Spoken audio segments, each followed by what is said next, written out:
So after the debacle that was the Mark Williams trade, the Lakers have found plan B in that of Alex Len, who recently rebuffed on his prospects with the Indiana Pacers and pivoted immediately to LA once he saw the apparent opportunity. This left the team scrambling to make room for him, and in the aftermath, Christian Wood found himself on the street, having been given his walking papers by LA. And look, the Cavs have less than 9 days to find a suitable 14th man to meet the NBA's 14 requirement. The options are very limited as of right now, with the pool of misfits dwindling by the day. Enter Christian Wood, who at one point looked to be one of the more skilled bigs in the league due to his ability to knock down a wide array of jumpers from both inside and outside the three-point line. He could put the ball on the floor, he could cut to the basket, and had enough handle as a big man to tantalize with his potential. But we're a long way from the 2020-21 season in which he put up a career best 21 points per game.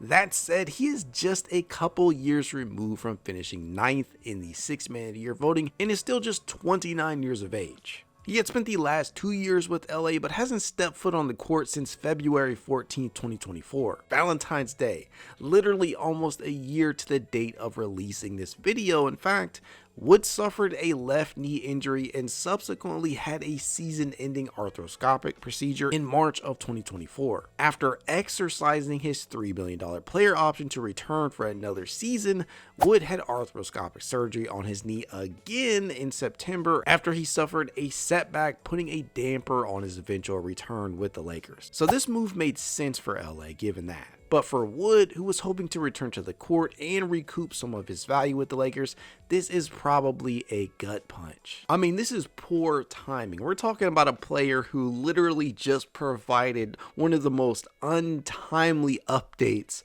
on how his recovery was going, stating, "Progressing, I'll be back soon," when asked by a user over on X when would he be back and what type of update could he provide them with. Now, in his time with the Lakers, Wood averaged 6.9 points, 5.1 rebounds, and 1 assist while completing 46.6% of his field goals, including just 30.7% of his triples, some of the worst numbers and efficiency of his career. And here's the thing, from the outside looking in, nobody is really sure when he will be healthy enough to suit up on an NBA court. The Lakers were either tight-lipped or didn't really have any idea, but there was a glimmer of hope back in December as JJ Redick was quoted as saying that Wood was making progress in his rehab, but we are 2 months later and Wood has yet to make his season debut. The way I'm reading this situation is that he either wasn't as close to returning as they would have liked, or just wasn't close in general to returning this year. They wouldn't have made that move otherwise. They needed the help now and couldn't necessarily afford to wait around for him. The Cavs, on the other hand,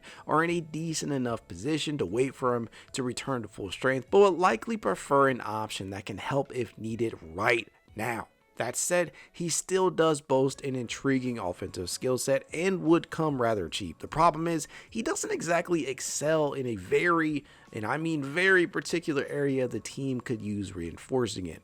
That being on the defensive end, where they've struggled at times in the front court without Mobley and Allen on the floor.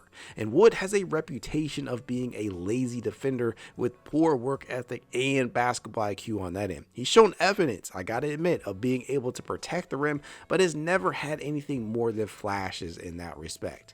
Dude is clearly athletic enough and has the frame to be a non-net negative on that end, but I've seen him play for years now and it simply seems to boil down to effort. He has long appeared to lack focus or the proper mentality to be successful on that end. Now, what I will say is that Wood is a solid rebounder, having hauled in 7 rebounds per game for his career and boasting a rebound percentage of 16.7% per Basketball Reference. That's something, I suppose.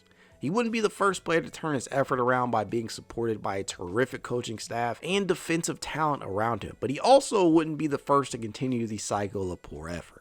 If the Cavs feel like they could get something out of him, or that he still offers some sort of potential even at 29, it might be worth a shot, I suppose. It ain't like there's a bevy of other options out there. Larry Nance Jr., Chris Boucher, and Clint Capella are all still rostered by the respective franchises, and I know that that could change over the next couple of days, but I wouldn't bet on it.